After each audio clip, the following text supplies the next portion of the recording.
twin sisters share identical appearances, yet lead vastly different destinies. To rescue her elder sister from life's predicaments, the younger sister makes an extraordinarily daring and risky decision. 30 years ago, twin sisters were born. They look so alike even their biological mother can't tell them apart. However, their personalities and talents are complete opposites. Elder sister Yumi Rei is frail, quiet, and academically gifted. Younger sister Yu Miji is a troublemaker, with exceptional strength and speed. During childhood, the sisters devised a scheme. Whenever facing challenges beyond their individual capabilities, they would impersonate each other. Yumi Rei would take math tests for her sister, while Yumi Ji would complete physical education assessments for Yumi Rei. Their secret exchange was exposed during a blood test. To prevent further deception, their mother gave Yumi Ji a short haircut. This hairstyle change marked the divergence of their life paths. The academically superior Yumi Rei entered prestigious Seoul universities, was recruited by major corporations, and became a white-collar professional in the capital. Yumi Ji leveraged her athletic talents to win numerous competitions, but suffered a career-ending fall during a crucial race, forcing her retirement from track and field. After abandoning her only talent in sports, 30-year-old Yumi Ji idles away in her hometown. Through a townsfolk's recommendation, she works as an elementary school janitor, finding unexpected joy in daily cleaning routines. The janitor position is temporary. After work, Yumi Ji takes various jobs at local supermarkets, vegetable stocking, cashier duties, embracing every opportunity. She revels in the freedom of daily wage labor. Her mother disapproves, constantly comparing the good-for-nothing Yumi Ji to her accomplished sister. One evening, mother instructs Yumi Ji to deliver pancakes to a neighbor. This aunt has a successful lawyer's son, the same age as the twins. The neighbor persistently tries to matchmake her son with Yumi Rei. Hearing the neighbor's son, Lee Ho-soo, is returning tonight, Yumi Ji hastily attempts to leave. As she opens the door, she collides with Lee Ho-soo. Noticing Lee Ho-soo's pink necktie, Yumi Ji curiously inquires. Lee Ho-soo explains, "This is what Yumi Ji likes." Not long ago, Lee Ho-soo's mother asked Yumi Ji to help select a necktie for her son's blind date. Yumi Ji mischievously chose an overly flashy one. Recalling this now, Yumi Ji struggles to suppress laughter. Lee Ho-soo doesn't inquire about Yumi Ji's life, but instead probes for information about her sister Yumi Rei. Yumi Ji's displeasure shows plainly. Since their first meeting, the boy has always been this infuriating. During school years, when Lee Ho-soo's family moved across from the twins, he became Yumi Ji's classmate. Yumi Ji repeatedly extended kindness, initiating conversations. Lee Ho-soo remained perpetually aloof. Even now, the memory fuels Yumi Ji's irritation. Rumors once circulated among classmates that Lee Ho-soo and Yumi Rei were dating. Both were top-ranking honor students, considered the perfect match by outsiders. As Yumi Ji stews in frustration, her mother urges her to contact the long-absent sister. Yumi Ji flops on the bed in defiance, complaining that mother and Lee Ho-soo only care about Yumi Rei. Local strawberry farm owner Han Se-jin is hiring. Lured by high wages, Yumi Ji submits her resume. Han Se-jin frowns at the document, barely a couple of scribbled lines, appearing utterly insincere. A townsfolk explains, Yumi Ji chose farm work to care for her ailing grandmother. 10 years ago, when grandma suffered a stroke, Yumi Ji rejected town office jobs to personally nurse her relative. Throughout Yumi Rei's corporate climb in Seoul, Yumi Ji single-handedly tended to grandma, bathing her frail body, entertaining her with humorous stories. Today, Yumi Ji again contacts her sister to report grandma's worsening condition. Impatience laces Yumi Rei's words, assuming the call is another request for money. Yumi Ji criticizes her sister's rare visits. Yumi Rei shows no remorse, coldly stating, "Your current life stems from your own choices." That evening at home, Yumi Ji complains about her sister to mother. Mother defends her eldest daughter. Grandma's medical bills, and even the family's monthly allowances, are entirely funded by Yumi Rei. Mother prepared some food, and told Yumiji to personally deliver it to her sister in Seoul tomorrow. Yumiji frantically refused, shouting before storming out of the house in defiance. At the doorway, Lee Ho-soo arrived with a fruit platter. Yumiji petulantly ran past him, retreating to a corner to kick a deflated soccer ball, while brooding over her life circumstances and constant comparisons with her sister. Lee Ho-soo approached again to ask about Yumi-rae. Annoyed, Yumiji waved her hand dismissively, accidentally striking Lee Ho-soo's ear. This wasn't her first careless incident. He had clutched her wrist tightly while gasping in pain, their proximity briefly charged with tension. When Lee Ho-soo abruptly released her and fled, Yumiji chased him after school to apologize, but he ignored her. Mid-conversation, Lee Ho-soo suddenly stumbled. Yumiji noticed his leg appeared stiff. With visible scarring, Lee Ho-soo grew angry, believing she mocked his disability, and spat harsh words. That night, Yumiji learned from her sister. Lee Ho-soo survived a car accident, causing burn injuries and hearing damage, with one leg containing an artificial bone. Horrified, Yumiji realized why he'd misunderstood. Previously oblivious, she'd jokingly speculated that Lee Ho-soo ignored her due to deafness.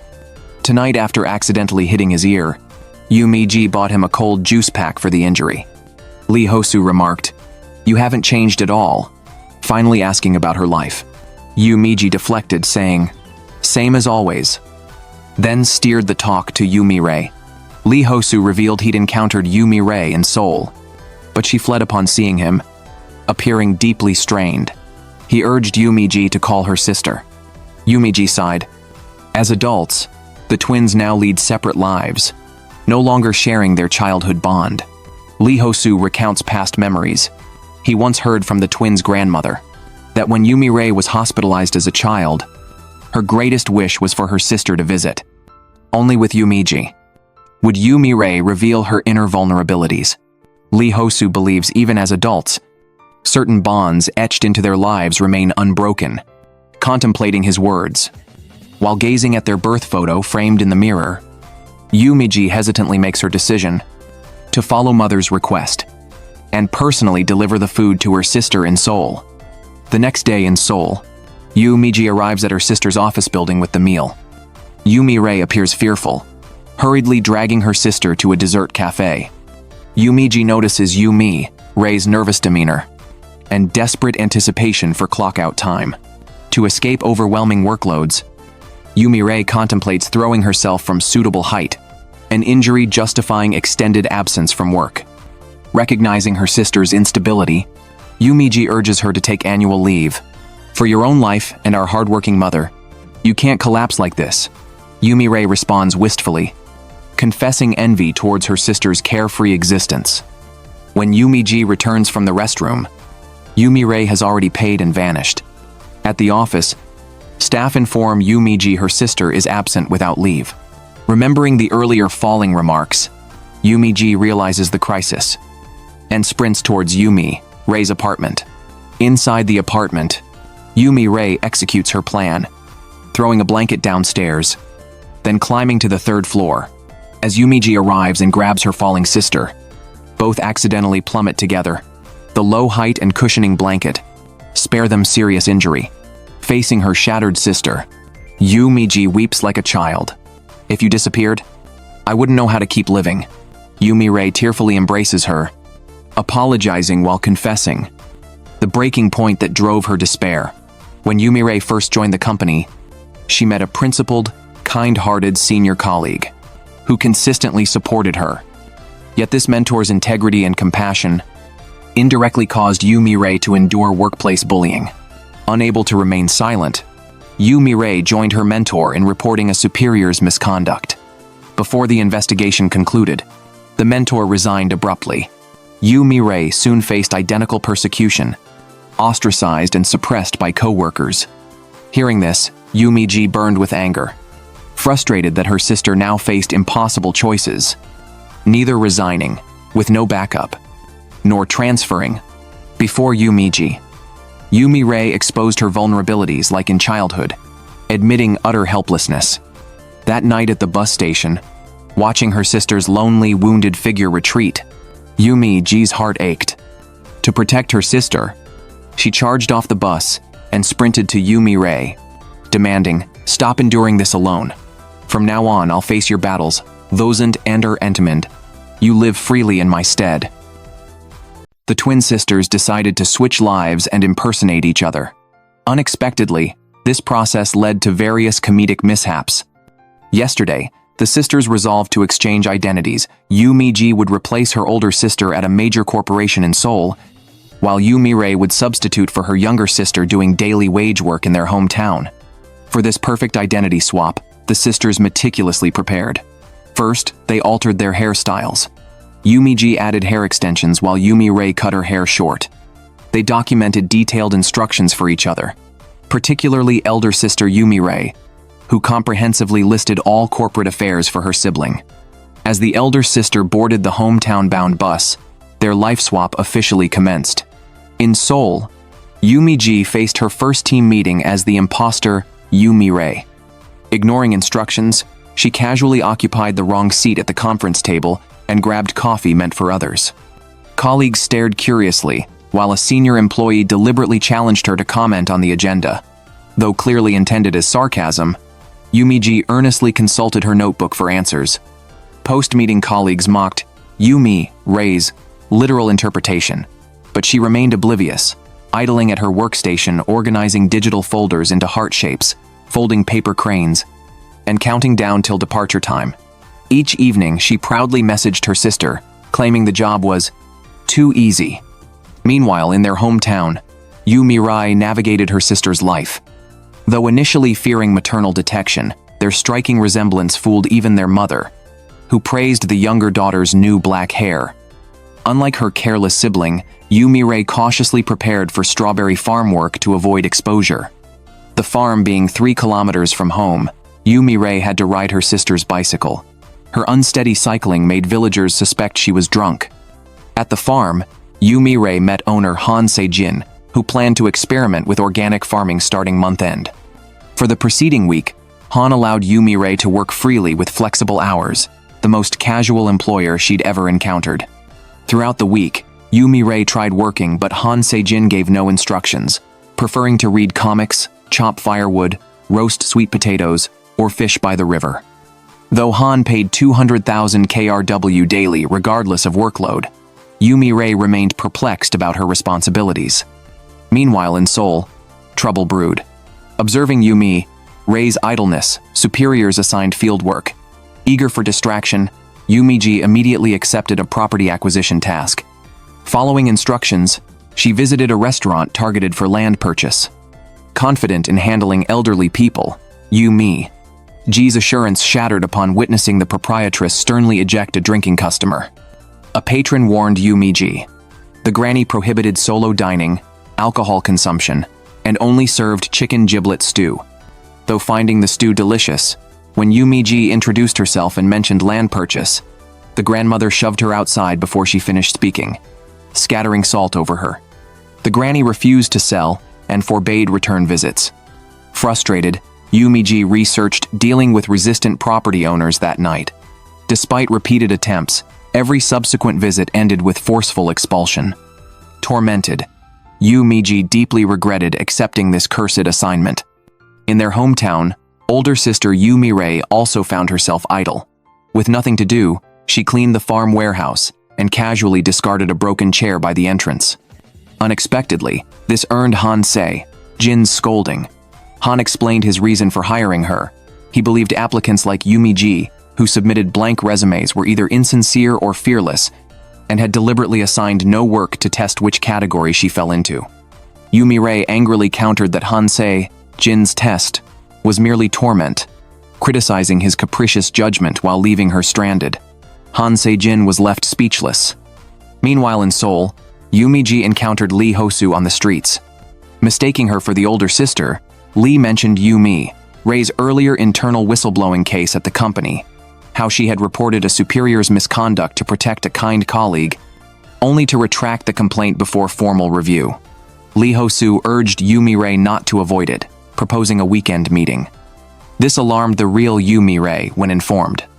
Recalling their school days when Lee Ho-soo had instantly identified Yu Mi-ji despite both sisters wearing towels after hair washing, the older sister forbade the meeting to avoid exposure. However, moved by Lee Ho-soo's words about not running away and considering her sister's difficult position, Yu Mi-ji secretly agreed to the meeting against Yu Mi-rae's orders. The meeting was arranged at a trendy internet-famous restaurant, but Yu Mi-ji found it too noisy.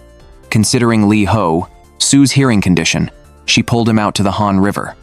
Seeing the Han River for the first time, Yu Mi-ji excitedly filmed a selfie video, then dragged Lee Ho-soo to eat self-service instant noodles by the riverside, a small dream she'd harbored since school days. While eating noodles, Lee Ho-soo asked if Yu Mi-rae had withdrawn the whistleblowing case because of him. As the case's assigned lawyer, Lee Ho-soo needed to conduct external investigations per procedure.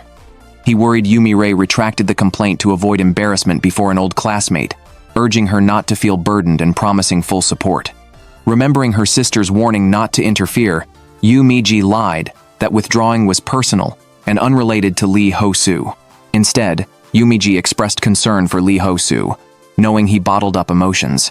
She recalled school days when he'd stay doing error notes with her despite scoring perfect marks, unsure if he stayed for the studies or for her. In their hometown, a supermarket friend mistook Yu Mi-rae for Yu Mi-ji, calling her Sweetheart Yu. This nickname from villagers referenced an animated character, a lonely, sad girl. Everyone sensed Yu Mi-ji's hidden sorrow beneath her cheerful surface. During their nightly call, Yu Mi-rae mentioned the nickname, but Yu Mi-ji pretended nonchalance, falsely claiming everything was fine in Seoul. Scolded by superiors for unfinished tasks, Yu Mi-ji revisited the stubborn grandmother. Venting her grievances, she argued they were both just doing their jobs. Why such harshness? Though salt was thrown again, Yu Mi-ji felt cathartic after speaking out. Lee Ho-soo messaged to thank Yu Mi-rae, saying her words yesterday gave him courage to reject handling a lawsuit, protecting shady businessmen for his senior, despite angering the mentor. Suddenly, the restaurant grandmother called, inviting Yu Mi-ji to discuss business properly tomorrow. Overjoyed, Yu Mi-ji immediately dragged Lee Ho-soo to see the rainbow fountain. Watching her exuberance, Lee Ho-soo began sensing something. 또 유미지 씨.